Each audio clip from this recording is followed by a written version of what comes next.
Hola a todos, bienvenidos a un podcast filosófico más aquí en El Pensamiento en Llamas. Y bueno, en esta ocasión me gustaría reflexionar con ustedes sobre qué significa ser un profesor de filosofía. Y creo que es pertinente esta reflexión porque en recientes fechas he estado como viendo a nivel internacional que de pronto se está romantizando, y vamos a ver por qué uso este adjetivo en particular, romantizar. Se está romantizando la imagen del profesor de filosofía y también a la propia profesión de la filosofía. Y bueno, o sea, si ya teníamos pues grandes problemas a nivel de difusión y a nivel de practicidad social con respecto a la filosofía, dado pues todo lo que implica la obra de Coelho y Jodorowsky y las cosas como al estilo de coaching ontológico y demás. Pues bueno, me parece que estas imágenes románticas del profesor de filosofía podrían cargar un poco más la balanza hacia el sentido de las complicaciones sociales que implica la misma profesión del filósofo a nivel social, ¿no? Y también, pues, voy a cuestionar eso de, o sea, ¿qué significa esto de ser un profesionista de la filosofía o si hay una profesión de filósofo así bien delimitada y definida como la podríamos pensar en el caso del abogado o del médico o este tipo de profesiones diversas que hay a nivel social, ¿no? Y bueno, les voy a confesar qué fue lo que me motivó a hacer este podcast sobre la profesión del filósofo, ¿no? Como profesor y demás. Pues está esta serie en Netflix que se llama Merlí, ¿no? Y bueno, claro, o sea, analizar el contexto de la serie es interesante porque, bueno, esta serie de Netflix catalana surge en un contexto español muy particular en donde la filosofía se ha visto muy perjudicada en últimos años a nivel de presupuesto estatal, a nivel de reducción en los planes escolares de la materia de filosofía. Y entonces a muchos como filósofos españoles o personas que han estudiado filosofía han abierto canales en YouTube, han hecho cafés filosóficos y bueno, y parece que esta serie catalana es como la manera en que ciertas instituciones educativas catalanas están diciendo, no, miren, la filosofía sí sirve, la filosofía sí es útil para los estudiantes porque incluso les puede cambiar la vida, ¿no? Y entonces ese es como el mensaje que está constantemente plasmado en la serie esta de Netflix de Merlí. O sea, si ustedes ven los capítulos, no les voy a spoilear nada. Pues sí, o sea, como que los capítulos tienen cierta temática filosófica. Incluso el mentado Merlí, pues, habla grosso modo, muy grosso modo de los filósofos. Y claro, yo he visto críticas, pues, en Twitter y en internet acerca de eso, ¿no? De que la serie de Netflix es demasiado superficial en el tratamiento de los filósofos. Pero bueno, es que no sé de pronto qué espera la gente, ¿no? Como una cátedra así extraordinaria en Netflix de filosofía. Pues está difícil porque es una plataforma de entretenimiento. No es una plataforma orientada exclusivamente a educarte. Y si lo hace, a lo mejor lo va a hacer con ciertos tintes políticos. No sé. Bueno, entonces, lo interesante, yo diría, no tanto esta profundidad que le dan a los temas de filosofía o a los autores de filosofía que trata la serie de Netflix Merlí. No es eso no creo que sea lo interesante. Lo interesante es cómo la sociedad catalana y particularmente las empresas educativas, porque hay empresas educativas en Cataluña muy fuertes o muy importantes, moldearon a Merlí para tratar, como les decía, ¿no? De hacer avante la idea de que la filosofía es útil a nivel educativo. Entonces, a mí me interesa más como la imagen o el papel de Merlí como profesor de filosofía. Y esto es a lo que me refería hace unos cuantos segundos atrás, de que puede traer muchas cargas a nivel social innecesarias y perjudiciales para la imagen del profesor de filosofía, y lo cual nos lleva inevitablemente a cuestionarnos qué es eso, ¿no? O sea, ¿qué es un profesor de filosofía o qué significa ser profesor de filosofía? Pero bueno, vamos por partes. Primero que nada, o sea, tú ves a Merlí y Merlí pues es un mujeriego, ¿no? O sea, tiene relaciones con una de las madres de uno de sus estudiantes, también con la directora, y anda de aquí para allá, y resulta que Merlí es irónico, es cínico, pero todos los alumnos de la escuela lo aman, ¿no? Y lo adoran. Ajá, bueno. Y justo... no les voy a spoilear el final de la serie, ¿no? Pero es muy interesante observar cómo todo lo que termina por hacer Merlí al final del día es no hacer que los alumnos cuestionen a tal grado su realidad que la puedan cambiar. Más bien, todos en el último capítulo, los alumnos, ¿no?, del mentado Merlí llegan así casados y con buenos empleos y una familia bien padre y cosas por el estilo. Y no digo que eso sea malo o que tenga algo negativo per se, pero insisto, es la imagen que parece que tratan de vender estas empresas de educación catalanas a nivel estatal con respecto a Cataluña y a España entera. O sea, la idea de que, mira, la filosofía construye buenos ciudadanos, tan buenos ciudadanos que pueden incluso pues como integrarse en el tejido social, y mira, ya se casan y mira, ya tienen empleos chidos y todas estas cosas, ¿no? Por el estilo. Pero, o sea, para empezar, la imagen de Merlí como este filósofo cínico en el sentido literario de la palabra o retórico, es decir, como un personaje que hace bromas o tiene ciertos comportamientos que podrías cuestionar moralmente, pero que no le importan. Incluso los ensalza como una bandera de libertad, etcétera. También este comportamiento como de mujeriego y pues este comportamiento de irónico. Y claro, ¿no? O sea, Merlí, al profesor de filosofía, le dan un tinte o un toque de ser un personaje que está en contra de la autoridad, al menos de la autoridad de la escuela donde él está trabajando. Todos estos elementos nos pueden dar una imagen, como les comentaba, bastante pesada o con una gran carga a nivel de la ejerción de la profesión de filosofía. ¿Por qué? Porque tú puedes de pronto, no sé, estudiar tu licenciatura en filosofía, tu maestría, tu doctorado, qué sé yo, salir de la universidad, porque yo sé, a lo mejor algunos filósofos no se la creen cuando les digo que, miren, tarde o temprano vas a tener que salir de la universidad y enfrentarte al mundo real, sea lo que sea que se te esté presentando, ¿eh? Bueno, entonces cuando salen todos estos egresados de los colegios de filosofía, si la gente de pronto ha construido una imagen de que el profesor de filosofía debe ser, o al menos debe parecerse a Merlí, es una gran carga para ti. Porque a lo mejor tú como estudiante de filosofía, pues no eres ni mujeriego, ni cínico, ni estás en contra de la autoridad necesariamente, ni nada por el estilo. A lo mejor incluso tú eres una persona muy introvertida, pero muy bueno dando clases de filosofía. Y entonces eso te va arrojando una carga social innecesaria. ¿Por qué? Porque te da un estándar que tú tienes que cumplir. O sea, ¿por qué? Pues porque la serie de Netflix nos arrojó eso, que el profesor de filosofía chido, al que todos los alumnos aman y al que supuestamente, ¿no?, sí logra hacer que la filosofía tenga una injerencia real en la vida de los estudiantes. Ese es el profesor de filosofía al cual todos debemos aspirar. Entonces se vuelve una carga muy fuerte, muy pesada. O sea, agreguen a eso pues las condiciones laborales que, bueno, yo creo que todo aquel que sea estudiante de filosofía ya debe ser consciente de eso, que me esté escuchando.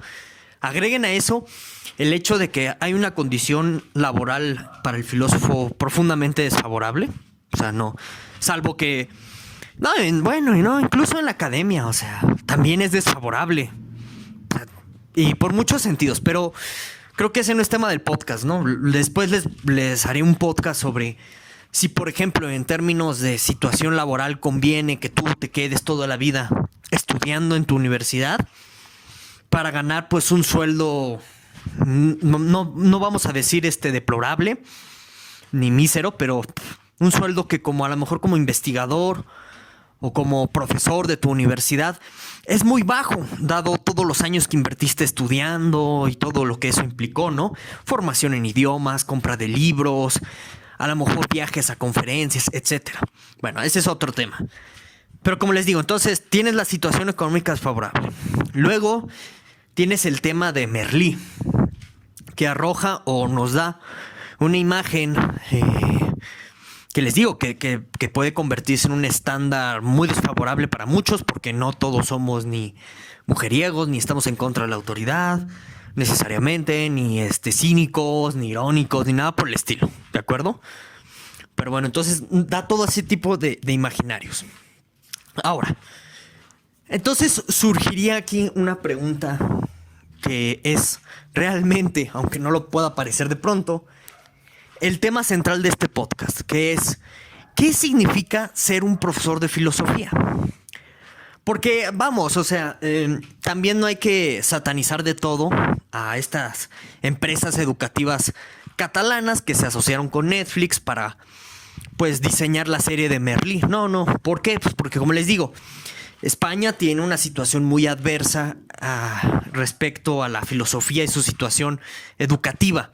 Entonces, están haciendo vueltas y marañas todos los que estudiaron filosofía en España para conseguir chamba, para incluso tener ya un rol medio protagónico a nivel universitario, porque como les digo, por ciertas reformas que hicieron el gobierno de Rajoy, tengo entendido, el filósofo quedó muy perjudicado a nivel universidad. Entonces, como les mencionaba, la serie Netflix de Merlí responde a esa necesidad y trata de vender esa imagen a toda costa para inspirar a la gente a algún tipo de confianza o algún tipo de aliciente con respecto a el filósofo dando clases. De acuerdo. Pero bueno, si no es, en todo caso, la imagen de Merlí lo que debe ser un profesor de filosofía, porque como les menciono, puede ser muy exigente para muchos. Entonces, ¿qué significa ser un verdadero profesor de filosofía? Y esta pregunta creo que la podemos entender en dos sentidos. El primero es, ¿qué tipo de estándares sociales debería cumplir? ¿Sí? Ese es un sentido. Y otro es, ¿cómo podríamos evaluar a un buen profesor de filosofía? ¿Bajo qué criterio? Porque, bueno, a ver, digamos, en el bachillerato, en la preparatoria o en el nivel de educación elemental donde sea que me estés escuchando tú, quien oyes este podcast, que existe alguna materia relacionada con la filosofía, o sea, llámese lógica, ética, historia de las ideas, pensamiento crítico, todas estas materias, ¿no? Que se dan a nivel elemental en algunas instituciones educativas. Ok. Si nos vamos en ese criterio de, bueno, pues un buen profesor de filosofía es aquel que enseña bien su programa de estudios, y esto nos remite al sentido de la pregunta de qué significa ser un buen profesor de filosofía en la dirección de cómo lo vamos a evaluar.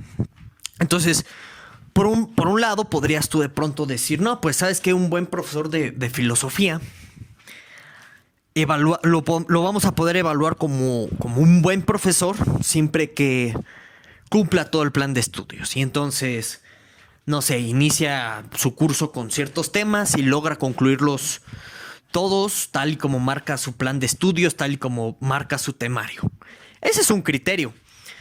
Pero esto nos remite a otra cuestión de ¿y luego qué? ¿Por qué? O sea, si al menos se han percatado de una situación muy particular con respecto a la filosofía, existe al menos el ideal de que lo que se te enseña en filosofía sea aplicable en algún sentido, ya sea en tu vida o ya sea para cuestionar de alguna forma la sociedad, ¿de acuerdo?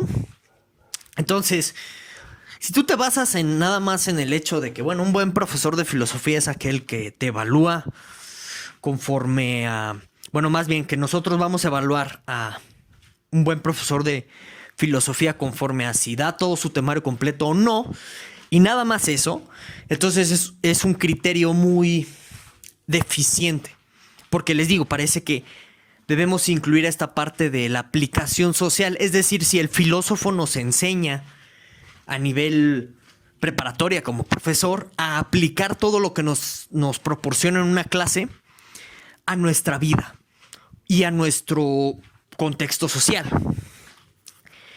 Y aquí viene un tema muy interesante, que es sobre la aplicación práctica de la filosofía. Quizá algunas personas se puedan molestar siempre con esta pregunta, ¿no? De ¿para qué sirve la filosofía?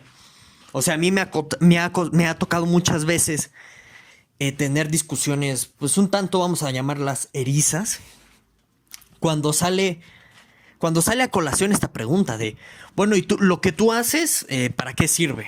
O ¿para qué sirve, bueno, concretamente, no sé, estar interpretando a Platón ya 2000 años después de lo que escribió? Siempre hay respuestas un poco agresivas respecto a esta pregunta.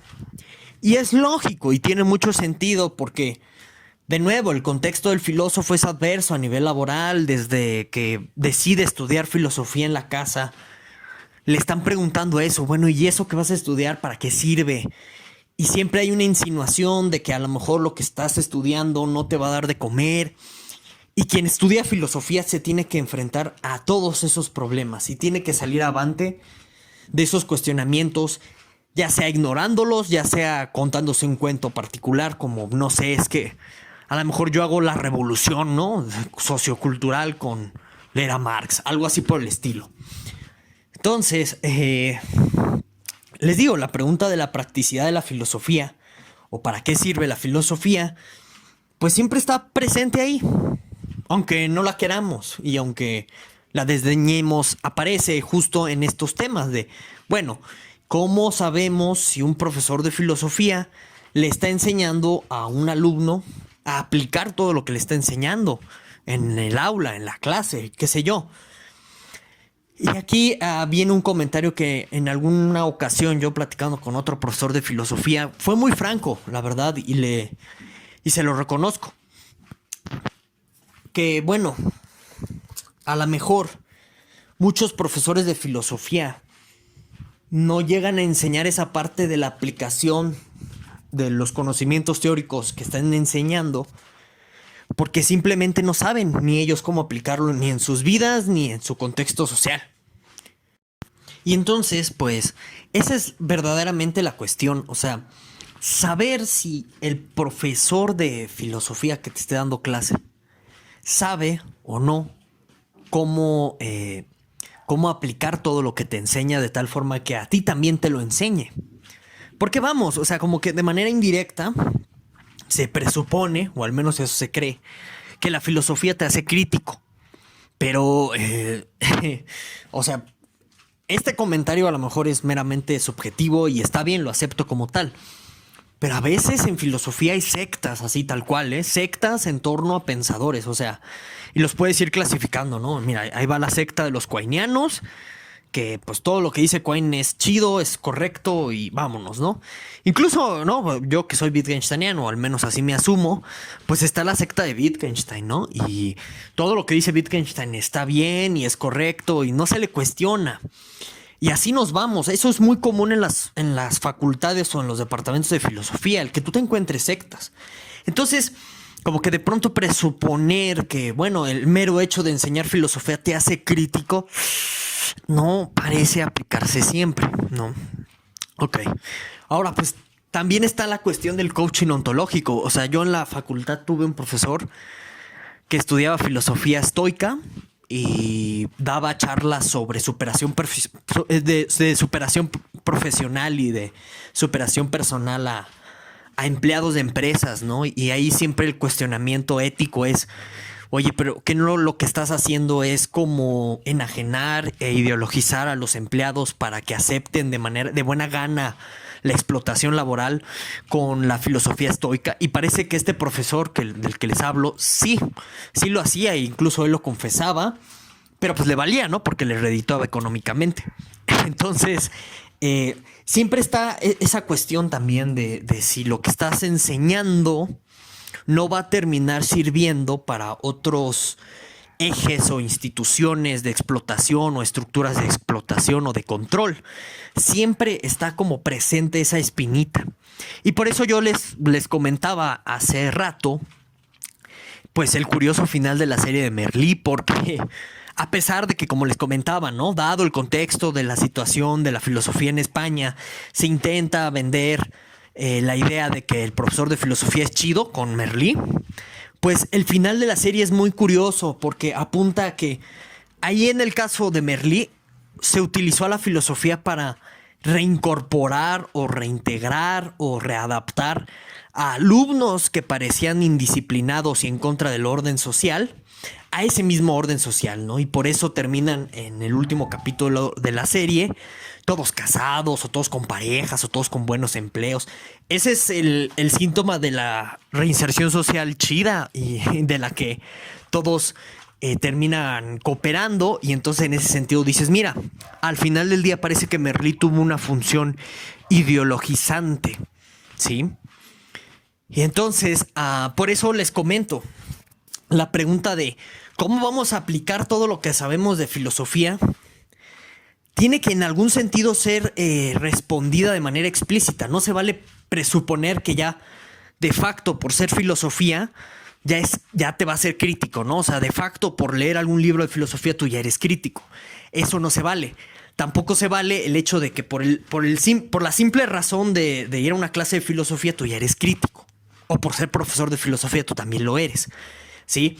Porque les digo, puedes terminar en una función ideologizante que ya les comenté, varios ejemplos de ello, ¿sí? Y bueno, o sea, yo he sido profesor de filosofía, yo soy profesor de filosofía, y pues sería muy ególatra de mi parte, y yo creo que muy banal también, decir, no, pues es que yo sí sé aplicar lo que enseño de filosofía a la vida práctica, no como otros, ¿sí? No, o sea, sinceramente, por ejemplo, yo...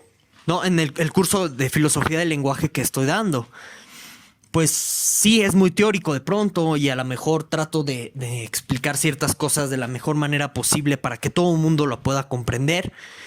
Pero si se dan cuenta, yo tampoco incluyo esa parte de ¿para qué me sirve esto? A lo mejor en el primer video del curso de filosofía del lenguaje sí lo hice, o traté de hacerlo. Pero el decir ¿para qué sirve? O por ejemplo, cosas como, no, pues es que la filosofía del lenguaje sirve para criticar ciertos discursos que podrían lucir autoritarios o fascistas, qué sé yo. Eso no nos dice cómo vamos a aplicar la filosofía del lenguaje. No sé si se entiende esa diferencia. La diferencia entre decir qué es algo o para qué sirve algo y decir cómo vamos a aplicar ese algo. Son dos universos pues completamente diferentes. Y ahora... pues yo no tengo un cómo o un cómo tan bien desarrollado ni tan bien detallado como para que les diga, no, sí, miren, la filosofía se tiene que aplicar así y estos son los pasos o esta es la receta de cocina para que pueda ingerir en la sociedad de una forma específica o concreta. Yo no tengo eso, ¿sí? Pero... al menos considero que si comenzamos a reconocer que no tenemos ni idea de cómo aplicar lo que sabemos en la realidad material y fáctica, tenemos un punto de ventaja. ¿Por qué? Porque cuando tú reconoces lo que no sabes, ya sabes al menos por dónde debes de comenzar a investigar esa respuesta, ¿sí? Entonces... pues yo creo que esa sería la conclusión del podcast. Una de las conclusiones del podcast, ¿no? O sea, cuestionarnos cómo vamos a aplicar nuestros conocimientos de filosofía. Nos invita constantemente a tratar de encontrar también una metodología práctica, una especie de visión de la vida o alguna especie de actitud frente al mundo que nazca de nuestros conocimientos de filosofía. Esa quizás sea la meta o el fin de la filosofía en el siglo XXI. Al menos yo lo veo así porque si ven como toda la situación, no nada más laboral, ¿no? Sino en cuestiones de universidad o en un ámbito teórico, pues la filosofía a partir de inicios del siglo XX ha perdido protagonismo paulatinamente. ¿En qué sentido? No sé, o sea, antes... lo que decía el filósofo sobre teoría del conocimiento era eso. Ahora ya no, ya hay psicólogos, ya hay neurólogos, ya hay neurocientíficos que tienen esa batuta. Otra, ¿no? O sea, lo que decía el filósofo en materia de lógica también, ¿no? Era eso, pero ya no. Ahora ya hay más gente de computación, de matemáticas, que justo pues manejan muchísimo mejor esas herramientas matemáticas y lógicas que tienen la batuta en el campo. Y entonces, eso es lo que estamos observando. O sea, que a nivel del, vamos a llamarlo así, ¿no? El campo elicio del conocimiento, la filosofía cada vez se queda menos sin un lugar ahí. Y a nivel del mundo terrenal y mundano, así como le suelen decir en la academia, la filosofía también se queda sin lugar, ¿no? Porque les digo, esta cuestión de Coelho y el coaching y todo este tipo de terapias de superación personal que bueno, pues son estafas. Y creo que ya todo mundo que tiene, pues al menos creo yo, ¿no? Un mínimo sentido crítico en la cabeza sabe que eso es una estafa. O sea, pero bueno. Entonces eso, cuando tú dices en el mundo terrenal, no, pues soy filósofo y trabajo metafísica, se piensa de inmediato en ángeles cuánticos. Y eso ya te quitó espacio, ¿sí? Espacio protagónico a nivel terrenal o mundano. Y luego está toda esta cuestión del coaching empresarial, como lo que hacía este profesor de filosofía estoica que yo les comentaba que conocí en la facultad, que también te quita otra clase de protagonismo. Y luego está YouTube, ¿no? Como yo, su servidor en YouTube. Pero también hay como chorros miles de canales también de filosofía en YouTube, que lo que más hacen, si se dan cuenta, es como, no sé, la filosofía de Evangelion y ese tipo de cosas. Que bueno, pues es lucrativo y se está volviendo ya como una industria de consumo en YouTube, ¿no? O sea, relacionar temas de filosofía con series de anime o con películas o ese tipo de cosas, ¿no? Qué bueno, y me podrían decir, oye, en algún sentido no estás haciendo esto comentando este tipo de cosas de cómo debería ser un profesor de filosofía con la relación a la serie de Merlí. Pues sí, en algún sentido lo estoy haciendo. Aunque yo espero que no del todo. Si se dan cuenta, no estoy como viendo la filosofía en Merlí, no, más bien, pues es que es una serie explícitamente de filosofía. O bueno, es explícitamente una serie sobre un profesor de filosofía. Entonces ahí no hay tanto pierde. No me agarro Evangelion y dices, no, pues sí, Shinji representa el ego freudiano y ese tipo de análisis que dices, pues, ¿dónde, no? Cuando pues en realidad a lo mejor Shinji, más que ser un producto de algún pensamiento filosófico, es producto de un marketing de industria de manga que dice, no, pues diseña Shinji o como le quieran pronunciar el apellido al mono de Evangelion, diséñalo de tal forma que sea consumible a puños por toda la gente que representa ciertas características psíquicas de Shinji, ¿no? Y ya, ahí va la gente que a lo mejor tiene problemas con su papá y que están deprimidos a consumir a puños a Shinji, ¿no? Se consumen Evangelion, ¿no? Entonces son más que nada, yo creo, estrategias de marketing y no hay a lo mejor hay un mensaje filosófico profundo. Ni siquiera a lo mejor tienen esa intención los creadores del manga, ¿no? Probablemente nada más están pensando en vender. Bueno, pero bueno, esa es otra cosa. Yo creo que en otro podcast voy a tratar de eso. Ok. Entonces, en conclusión, ¿cómo debería ser un profesor de filosofía? Yo diría que un profesor de filosofía debería al menos tratar, uno bueno, ¿no? O sea, uno de verdad, por así decirlo, debería tratar de enseñarnos cómo aplicar nuestros conocimientos filosóficos que el profesor nos transmite a la cotidianidad. Y ese es el gran reto. Porque también como profesor de filosofía tú tienes que aprender eso. Cómo transmitir ese ámbito práctico del conocimiento filosófico a la vida. Porque, bueno, y aquí ya, con esto termino el podcast. Ahora sí, de verdad. Porque, como les digo, o sea, siempre está esta cuestión roñosa de, no me preguntes para qué sirve la filosofía. Tú que vives en un mundo de consumo y de industrialización, pues sí, claro que siempre estás pensando en la utilidad de todo, incluida la filosofía. ¿Qué tiene de malo que no tenga utilidad?